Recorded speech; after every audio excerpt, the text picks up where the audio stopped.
অনেকেই হয়তো পাশের কোনো জঙ্গলে রাস্তার ধারে বা জমির কোনায় এই গাছটি দেখে থাকেন। এর নাম হলো হাতির সুর। দেখতে একদম সাধারণ, ছোট ছোট পাতার সাথে লম্বা ফুল বের হয়ে থাকে, যা দেখতে হাতির সুরের মতো বলেই এর নাম হলো হাতির সুর। কিন্তু এই সাধারণ গাছে লুকিয়ে আছে অসাধারণ কিছু উপকারিতা।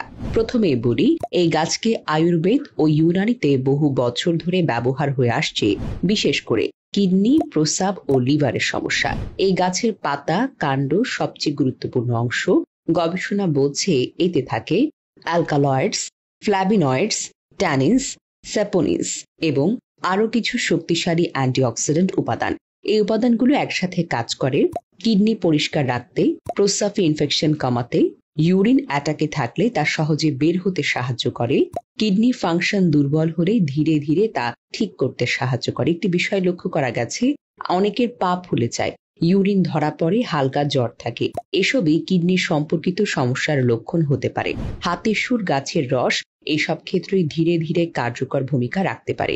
এই গাছ শুধু কিডনি নয়, লিভারের জন্য দারুণভাবে উপকারী। বিশেষ করে যারা ফ্যাটি লিভার, দীর্ঘদিনের জন্ডিস বা হালকা হেপাটাইটিসে ভুগছেন, তাদের জন্য এর পাতা বা কাণ্ড থেকে তৈরি রস অনেক সময় অনেক উপকারে আসতে পারে। এছাড়া এই গাছ ডায়াবেটিস নিয়ন্ত্রণ করতেও সাহায্য করতে পারে, কারণ এতে থাকা ফ্ল্যাভিনয়েড উপাদান রক্তের গ্লুকোজের মাত্রা কমাতে সহায়ক।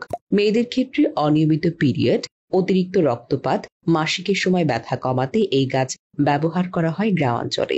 এমনকি প্রসেসড গ্ল্যান্ডের সমস্যা, বারবার প্রস্রাব চাপা আসা, ইউরিন আটকে থাকা, এসব ক্ষেত্রেও ব্যবহার করা হয়। আগের ভিডিওতে কমেন্ট করেছেন ঢাকা থেকে ওমর ফারুক, ইন্ডিয়া থেকে মাসুদা বেগম, দিল্লি থেকে ঋষি দাস, সুনামগঞ্জ থেকে রিহান মিয়া, নরসিংদী থেকে এমডি মোমেন। আপনারা যারা কমেন্ট করেছেন আপনাদেরকে অসংখ্য ধন্যবাদ। বন্ধুরা, এখন কথা হলো এই গাছ কিভাবে ব্যবহার করবেন। আমি নিজের হাতে এই গাছ পাটায় বেটে রস বানিয়ে পরীক্ষা করেছি। সকালে খালি পেটে আধা চামচ বা আধা কাপ পানিতে 5 থেকে 6টি কচি পাতা ফুটিয়ে খাওয়া যেতে পারে, অথবা 2 চা-চামচ পাতা কুচি করে সেদ্ধ করে ছেঁকে পান করার পরামর্শ দেওয়া হয়।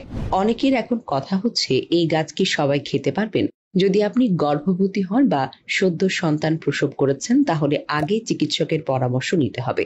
যদি আপনি একেবারেই প্রথমবার খেতে যাচ্ছেন, তবে অল্প দিয়ে শুরু করবেন। অতিরিক্ত খেলে আপনার পেট খারাপ, মাথা ঘোরা, বমি ভাব আসতে পারে, কারণ এটি শরীরে ঠান্ডা আনে। এবং সবচেয়ে ভালো হয় যদি সপ্তাহে 2 থেকে 3 দিন আপনি খাওয়ার অভ্যাস করতে পারেন, প্রত্যেক দিন না।